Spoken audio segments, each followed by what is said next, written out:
মুসলিমিন বলে নাই। আল্লাহ রাসূলকে বলছে ওমা আরসালনাকা ইল্লা কাফাতাল লিন্নাস, সমস্ত মানুষের কল্যাণে বের করছি। আল্লাহ মুসলিমিন বলে নাই। আল্লাহ তাআলা নিজেকে বলছে মালিকিন নাস, ইলাহিন নাস, মালিকিল মুসলিমিন তো বলে নাই। এই মুসলমানরা তোমাদেরকে দাওয়াত দেয় নাই, তখন এই হিন্দু বৌদ্ধ অমুসলিমরা বলবে এই কামরাঙ্গীরচরের মুসলমানেরা শোনেন, আপনাদের প্রতিবেশী নবাবগঞ্জের মুসলমান, নবাবগঞ্জ না কেরানীগঞ্জ, পাশে কেরানীগঞ্জে অমুসলিমরা আছে না নাই? আছে। আপনাদের এই কামরাঙ্গীরচরের অমুসলিমরা আছে না নাই?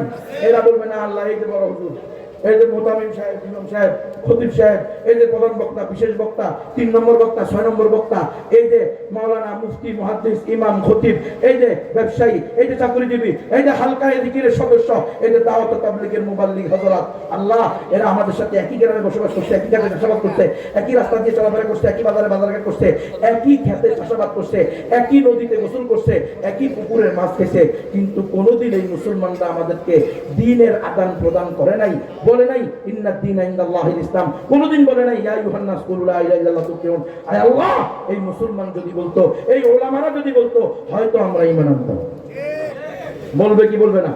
1 নম্বর দলিল কোরআনের আয়াত, মা জাআনা মিন বাশির ওয়ালা নাযির। আয় আল্লাহ, আমাদের কাছে জান্নাতের কোনো সুসংবাদদাতা আসে নাই, জাহান্নাম থেকে কোনো বিধি প্রদর্শনকারী আসে নাই। 2 নম্বর দলিল, আমাদের এক মুসলিম ভাই মিরপুরে তার 12 নম্বরের গার্মেন্টস আছে, বাড়ি আছে, গাড়ি আছে, সবকিছু আছে।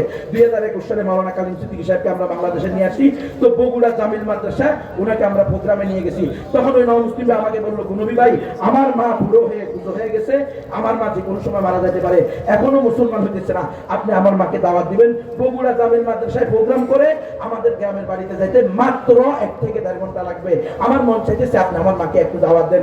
যখন আমি তার মাকে তার সাথে তার বাড়িতে যাই, তখন সে যাওয়ার সময় বাজার থেকে, বগুড়া শহর থেকে তার বাল্যকালের বন্ধুকে নিয়ে যায়। বলতেছে, নবী ভাই, এ হলো আমার বাল্যকালের বন্ধু, এর বাবা ছিল আমার বাবার বাল্যকালের বন্ধু, এরা ছিল মুসলিম পরিবার, আমরা ছিলাম হিন্দু পরিবার।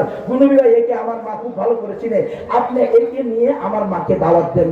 আমি অন্যান্য আত্মীয় স্বজনের সাথে দেখা করি, তাদেরকে দাওয়াত দিই। যখন তার মাকে 30 থেকে 35 মিনিট দাওয়াত দিয়েছি, ও কামরাঙ্গীরচরের মুসলমানেরা কান খুলে শোনো, 30 থেকে 35 মিনিট দাওয়াত দেওয়ার পরে ওই বুড়ি মা কেঁদে দিয়ে বলতেছে, হুজুর তোমার কথাই যদি সঠিক হয়, ইসলাম ই একমাত্র সঠিক ধর্ম, তাহলে আজকে আমার বুড়ার কি হবে? আমার বুড়া তো এই ছেলের বাবার বন্ধু ছিল, তারা তো কোনোদিন আমার বুড়াকে দাওয়াত দেয় না। কথা বুঝতেছেন বাবারা? অমুসলমানদেরকে যদি আমরা, কারণ আমরা তো এদের সাথে যুদ্ধ করতেছি না, করতেছি? আমরা কি এই মুহূর্তে জিহাদ করতেছি বাংলাদেশে? করতেছি না। তাহলে এদের সাথে আমাদের উঠা বসা, লেন দেন, চুল কাটা, জুতা ছিলানো, সব কাজই চলতেছে, স্বর্ণ কেনা বেচা, শুধু দাওয়াতের কাজটা চলতেছে। এই জন্য প্রিয় ভাইয়েরা, এই কাজটা আমাদের করা উচিত।